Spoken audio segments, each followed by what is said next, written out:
खुष्यते यस्य नगरे रङ्गयात्रादिने दिने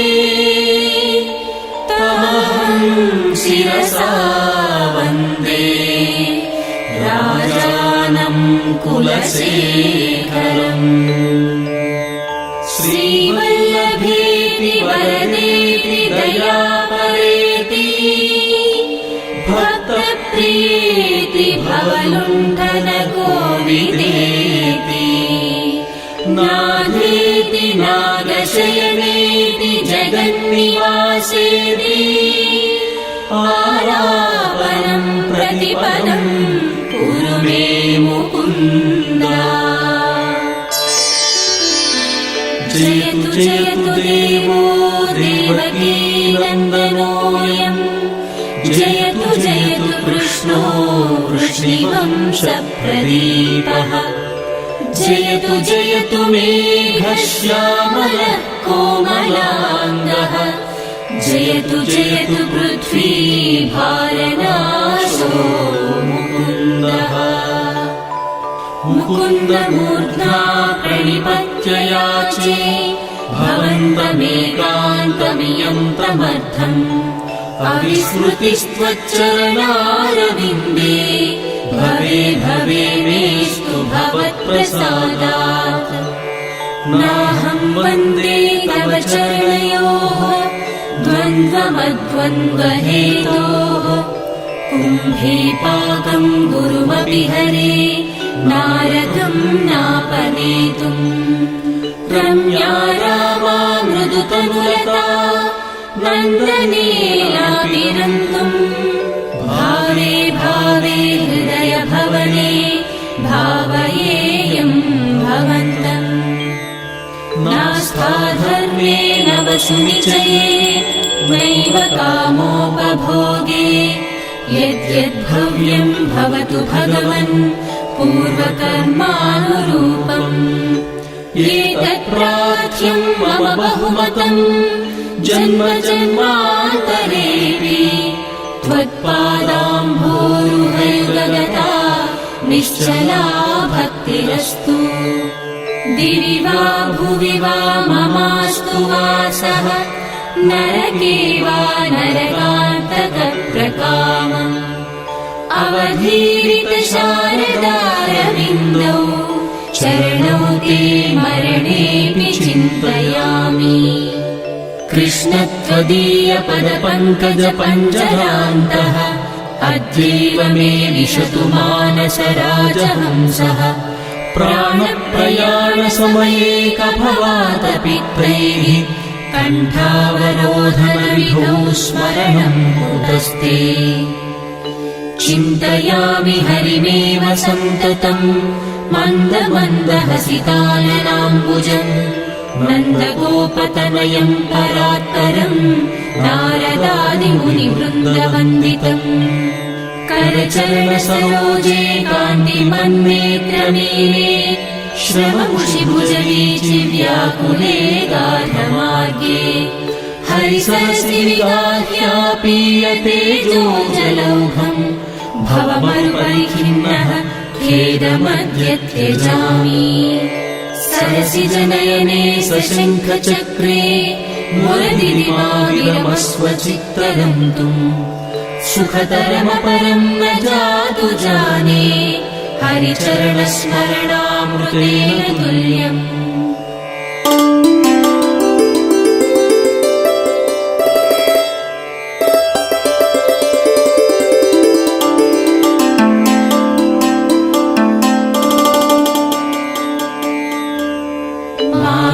माभीर्मन्दमनो विचिन्त्य बहुधा यामीश्चिरं यातनाः नामीनः प्रभवन्ति पापरिपवः स्वामी ननु श्रीधरः। आलस्यं व्यपनीय भक्तिसुलभम् ध्यायस्व नारायणम्। लोकस्य व्यसनापनोदरकरो दासस्य किं न क्षमः। भवजलदिगतानां द्वन्द्ववाताहतानां सुतदुहितृकळत्रत्राणभाराधितानाम् विषमविषयतो ये मज्जतामप्लवानाम् भवतु शरणमेको विष्णुपोतो नराणाम् भवजलधिमगाधम् दुष्तरम् निस्तरेयम् कथमहमिति चेतो मास्मगाः कातरत्वम् सरसिजदृशि देवी तावकी भक्तिरेका नरकभिधिविषण्णा तारयिष्यत्यवश्यम् तृष्णातो ये मदनपवनोद्धूतमोहोर्मिमारे दारावर्ते तनय सहजग्राह सङ्घाकुले च संसाराख्ये महति जलधौ मज्जताम् न स्त्रिधामन् पादाम्भोजे वरद भवतो भक्तिनामम् प्रयच्छ माद्राक्षम् क्षीणपुण्यान् क्षणमपि भवतो भक्तिहीनान् पदाब्जे माश्रौषम् श्राव्यबन्धम् तव चरितमपास्यान्यदाख्यानजातम् मास्मार्षम् माधवत्वामपि भुवनपते चेतसा पन्मुवानान् मा भुवन् त्वत्सपर्याव्यतिकररहितो जन्म जन्मान्तरेऽपि जिह्वे कीर्तयकेशवम् मुदरिपुम् चेतो भज श्रीधरम् पाणिद्वन्द्वसमर्चयाच्युतकथा श्रोत्रद्वयत्वम् शृणु कृष्णम् लोकय लोचनद्वय हरेर्गच्छाङ्घ्रियुग्मालयम् जिघ्रघ्राणमुकुन्दपादतुलसीम् मूर्धन्यमाधोक्षजम् हे लोकाः शृणुत प्रसूतिमरणव्याधेश्चिकित्सामिमाम् योगज्ञाः समुदाहरन्ति मुनयो याम् याज्ञवल्क्यादयः अन्तर्ज्योतिरमेयमेकममृतम् कृष्णाख्यमापीयताम् तत्पीतम् परमौषधम् वितनुते निर्वाणमात्यन्तिकम्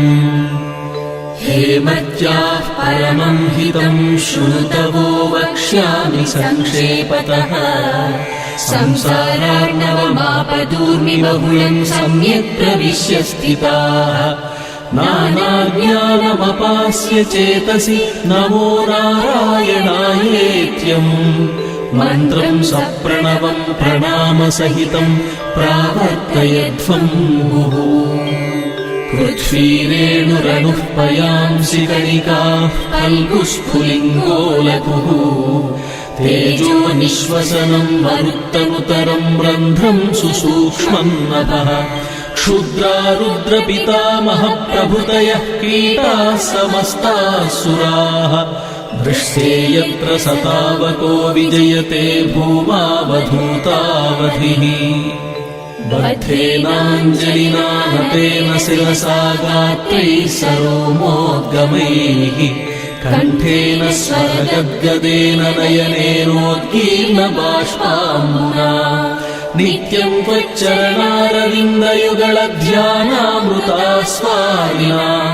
अस्माकम् सरसीरुहाक्षसततम् सम्पद्यताम् जीवितम्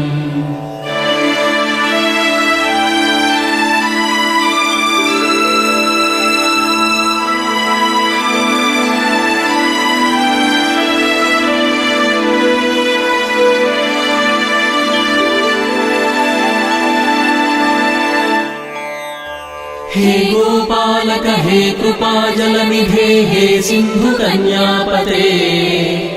हे कंसान्तक हे गजेन्द्र करुणापारीण हे माधव हे रामानुज हे जगत्त्रय गुरो हे पुण्डरीकाक्षमा हे गोपी जननाथ पालय परम् जानामि न त्वाम् विना भक्तापाय भुजङ्गगारुडमणिस्त्रैलोक्यरक्षामणिः गोपीलोचन चातकाम्बुदमणिः सौन्दर्यमुद्रामणिः यः कान्तामणि रुक्मिणी घनकुचद्वन्द्वैकभूषामणिः श्रेयो देवशिखामणिर्दिशतु नो गोपालचूडामणिः शत्रुच्छेदैकमन्त्रम् सकलमुपनिषद्वाक्यसम्पूज्य मन्त्रम् संसारोत्तारमन्त्रम् समुपचिततमः सङ्घनिर्याणमन्त्रम् सर्वैश्वर्यैकमन्त्रम् व्यसनभुजगसन्दष्टसन्त्राणमन्त्रम् जिह्वे श्रीकृष्णमन्त्रम् जप जप सततम् जन्मसाफल्यमन्त्रम् व्यामोहप्रशमौषधम् मुनिमनोवृत्तिप्रवृत्त्यौषधम् दैत्येन्द्रार्तिकरौषधम् त्रिभुवनी सञ्जीवनैकौषधम् भक्तात्यन्तहितौषधम् भवभयप्रध्वंसनैकौषधम् श्रेयप्राप्तिकरौषधम् पिब मनः श्रीकृष्णदिव्यौषधम् आम्नायाभ्यसनान्यरण्यरुदितम् वेदव्रतान्यन्वहम् मेदश्छेदफलानि पूर्तविधयः सर्वे हुतम् भस्मनि तीर्थानामवगाहनानि च गजस्नानम् विना यत्पदद्वन्द्वाम्भोरुह संस्मृतिर्विजयते देवः स नारायणः श्रीमन्नामप्रोच्य नारायणाख्यम् केन प्रापुर्वाञ्छितम् पापिनोऽपि हा नः पूर्वम् वाक्प्रवृत्ता न तस्मिन् तेन प्राप्तम् गर्भवासादिदुःखम् मज्जन्मनः फलमिदम् मधुकैटभारे मत्प्रार्थनीयमदनुग्रह एष एव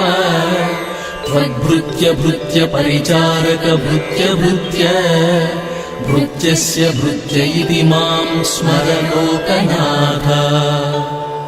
नाथेनः पुरुषोत्तमे त्रिजगतामेकाधिपे चेतसा सेव्ये स्वस्य पदस्य दातरि सुरे नारायणे तिष्ठति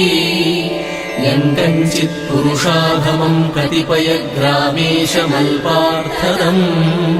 सेवायै मृगयामहे नरमहो मूकावराका वयम्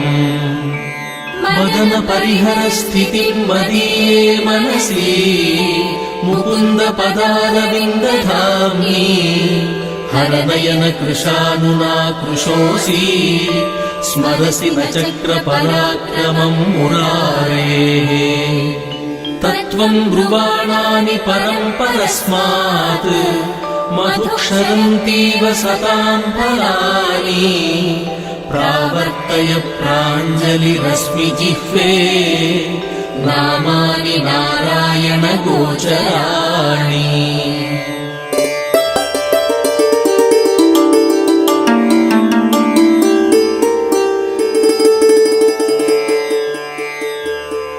इदम् शरीरम् परिणामपेशलम् पतत्यवस्यम् श्लथसन्धिजर्झरम् किमौषधैः क्लिश्यसि मूढदुर्मते निरामयम् कृष्णरसायनम् पिबा दारावाराकरवरसुता ते तनूजो विरिञ्चिः स्तोता वेदस्तव सुरगणो भृत्यवर्गः प्रसादः मुक्तिर्माया जगदविकलम् तावकी देवगीते माता मित्रम् बलरिपुसुतस्त्वय्यतोऽन्यन्न जाने कृष्णो रक्षतु नो जगत्त्रय गुरुः कृष्णम् नमस्याम्यहम् कृष्णे नामरशत्रवो विनिहताः कृष्णाय तस्मै नमः कृष्णादेव समुत्थितम् जगदिदम् कृष्णस्य दासोऽस्म्यहम् कृष्णे तिष्ठति विश्वमेतदखिलम् हे कृष्ण रक्षस्व माम् तत्त्वम् प्रसीद भगवन् कुरु मय्यनाथे विष्णो कृपाम् परमकारुणिकः किल त्वम् संसारसागरनिमग्नमनन्तदीनम् उद्धर्तुमर्हसि हरे पुरुषोत्तमोऽसि नमामि नारायण पादपङ्कजम् करोमि नारायण पूजनं सदा वदामि नारायण नाम निर्मलम् स्मरामि नारायण तत्त्वमव्ययम्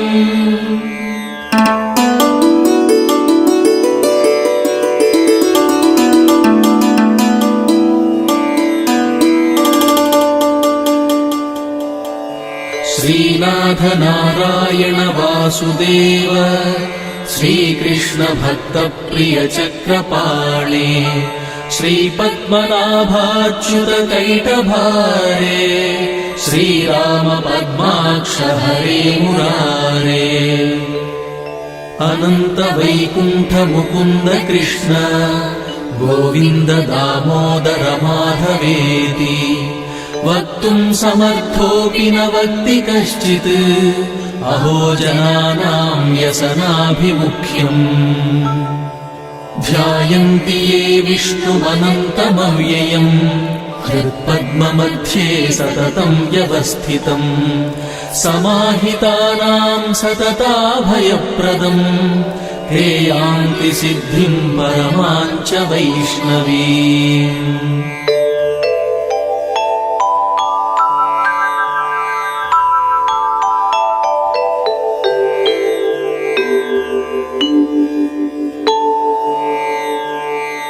क्षीरसागर तरंग सीकरासार तारकित चारुमूर्तये भोगि भोग शयनीय शायिने माधवाय मधुविद्विषे नमः यस्य प्रियो श्रुतिधरौ कविलोकवीरौ मित्रे द्विजन्म वरपद्मशरावभूताम् तेनाम्बुजाक्ष चरणाम्बुजषट्पदेन राज्ञा कृताकृतिरियम्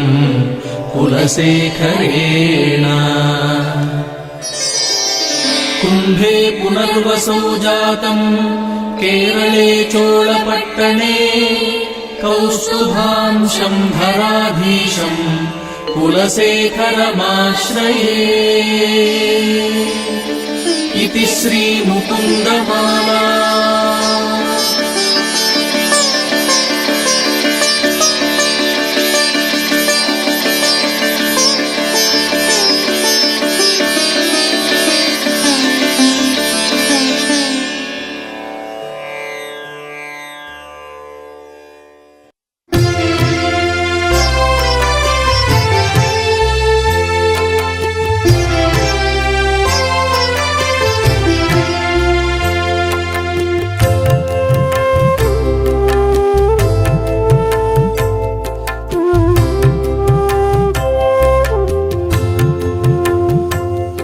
सदा गोपिकामण्डले राजमानं लसन्नृत्य बन्धादिलीलानिदानम् सदा गोपिकामण्डले राजमानं लसन्नृत्य बन्धादिलीलानिदानम् गलद्दर्पकन्दर्पशोभाभिधानम्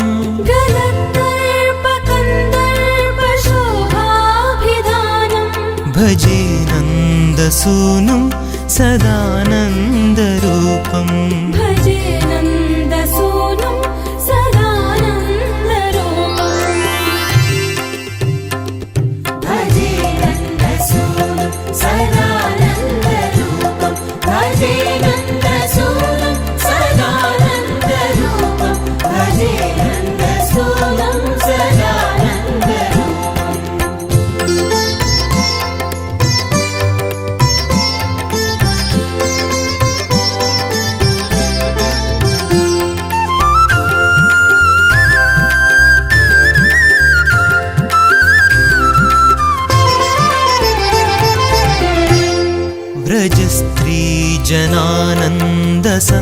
व्रजस्त्रीजनानन्दसन्दोहसक्तं सुधावर्षिवं शीनिनादानुरक्तम् व्रजस्त्रीजनानन्दसन्दोहसक्तं